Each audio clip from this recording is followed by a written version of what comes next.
मुझे 1971 युद्ध में जो बैटल ऑफ हिली में जिन्होंने पार्टिसिपेट किया था, उन्होंने वो तस्वीर मुझे भेजी गौरव। 1972 में 26 जनवरी को जब पहली बार प्रज्वलित किया जा रहा था उस अमर जवान ज्योति में, वो अग्नि जो हमेशा हमेशा के लिए वहां पर रही और आज विलीन हो गई है, तो उस तस्वीर के साथ उन्होंने उस समर्पण की भी बात की और उस खुशी का भी जिक्र किया कि किस तरीके से उसे अब उस अमर लॉ में समर्पित, उसमें विलीन कर दिया गया है जो लॉ हर एक सैनिक को समर्पित है। वो तस्वीर भी देखिए, आज की तस्वीर भी देखिए। आज प्रधानमंत्री नरेंद्र मोदी जब आगे बढ़ रहे हैं, हमेशा उनके सर पर जो साफा सजा होता है उसका विश्लेषण होता है, लेकिन आज उनके सर पर जो ये टोपी सजी है उसकी भी बात होनी ही चाहिए।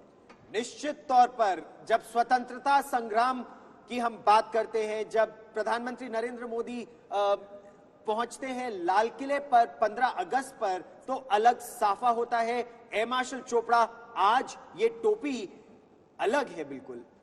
सबसे पहले मैं कहना चाहता हूं कि शहीदों की चिताओं पर लगेंगे हर बरस मेले, वतन पे मरने वालों का यही नामो निशान होगा।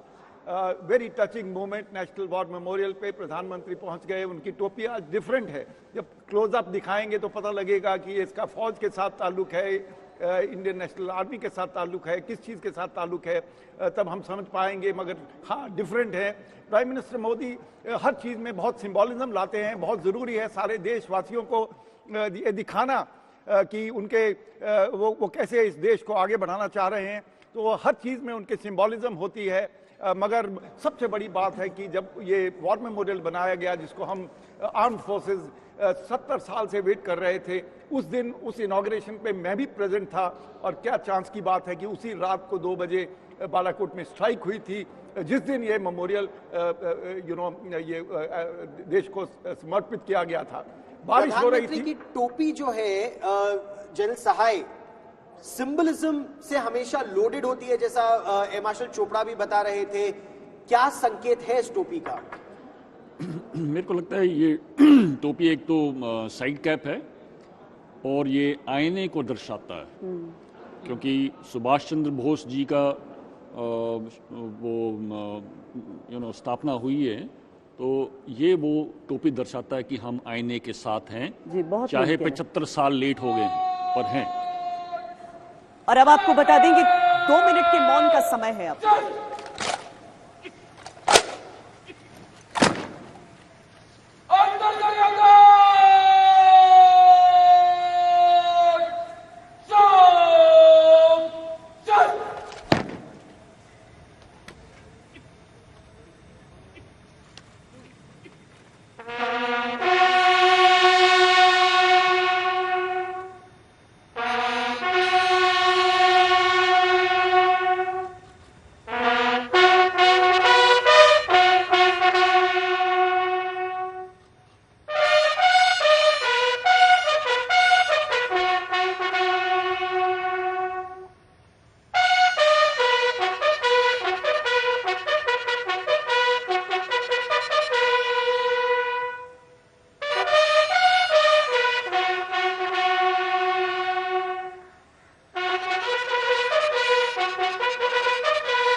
The buglers sounding the rouse and the guard command. 2 minute की मौन श्रद्धांजलि दी गई है। और अगर आपके सर पर वो टोपी होती है, जैसे आज प्रधानमंत्री आईएनए की टोपी लगाकर वहां पर खड़े हैं, तब आप सल्यूट करते हैं। और अगर आपका सर ढका हुआ नहीं है तो आप अपनी जगह पर स्थिर खड़े रहते हैं। मौन होकर श्रद्धांजलि देने की ये प्रक्रिया है। प्रधानमंत्री अब जाकर अपने उद्गार प्रकट करेंगे और जो विजिटर्स बुक है राष्ट्रीय समर स्मारक पर, उसमें अपनी पंक्तियां लिखेंगे। अच्छा, प्रधानमंत्री नरेंद्र मोदी समय के साथ चल रहे हैं। पहले जैसा जनरल सहाय हमें बताते हैं कि एक फिजिकल विजिटर्स बुक होती थी जो साइन किया जाता था, लेकिन अब टेक्नोलॉजी के साथ आगे बढ़ते हुए एक डिजिटल विजिटर्स बुक वहां रखी गई है और उसमें डिजिटल सिग्नेचर किया जाता है और वो ऑटोमेटिकली आर्काइव्स में, नेशनल आर्काइव्स में जनरल सहाय वो प्रधानमंत्री का एक राष्ट्र को, उन वीर योद्धाओं को जो कृतज्ञ सम्मान और नमन है, वो डिजिटली रिकॉर्ड हो जाता है। बिल्कुल सही है। जैसे मैं बता रहा था कि भारतवर्ष एवोल्यूशन कर रहा है, बढ़ रहा है, ग्रो कर रहा है, और ये एक नई तरतीब है, नई तरीके हैं जो अमल में लाए जाते हैं। मैं ये नेशनल वॉर मेमोरियल के बारे में एक छोटी सी बात, अगर आपकी इजाजत हो तो मैं बोल पाऊं जी, कि ये क्यों सब जाके अपना माथा टेकते हैं जो हमारे शहीद हुए हैं, और जो फ्यूचर जनरेशन है वो क्यों जाती है। एक कुछ पंक्ति हैं जो मैं आपसे बताना चाहता हूं। खींच दो अपने खून से जमीन पर लकीर, इस तरफ आने पाए ना रावण कोई, तोड़ दो हाथ अगर हाथ उठने लगे, छूने पाए न भारत माता का दामन कोई। राम भी तुम ही लक्ष्मण, तुम ही दुर्गा माता साथियों, अब तुम्हारे हवाले वतन साथियों। ये एक संदेश हमारे वीर सेनानी जो लोग हमारे शहीद हुए हैं, फ्यूचर जनरेशन को ये एक संदेश दे रहे हैं, इसलिए इसका महत्व इतना है। और प्रधानमंत्री नरेंद्र मोदी का जो सल्यूट था, इस बार हर बार उनके सल्यूट करने का स्टाइल है मार्शल चोपड़ा अलग रहता है। देखो, तीनों सर्विसेज के चीफ प्रधानमंत्री के पीछे खड़े थे और उन तीनों के सर्विसेज के जो सल्यूट है वो डिफरेंट है। आर्मी बिल्कुल सीधा करती है, एयरफोर्स इन बिटवीन करती है, और नेवी का सल्यूट जो होता है वो नीचे को हाथ फेस करता है। उसकी साइंटिफिक रीजंस है, मगर प्रधानमंत्री अपना सल्यूट बदलते रहते हैं। हम देखते हैं, सारा देश देखता है, और बहुत लोग कमेंट भी करते हैं। कभी वो आर्मी का सल्यूट करते हैं, कभी नेवी का सल्यूट करते हैं, कभी एयरफोर्स का। जैसे आपने देखा कि आज वो नेवी का सल्यूट कर रहे थे, उनका हाथ नीचे को पॉइंट आउट कर रहा था। तो ये भी देखो, इतनी डिटेल में हमारे प्रधानमंत्री सोचते हैं, देखते हैं कि सब सर्विसेज को किसी न किसी फॉर्म में वो एक सिंबॉलिक सिग्नल देते हैं, और कैसे वो सबके साथ जुड़े हुए हैं।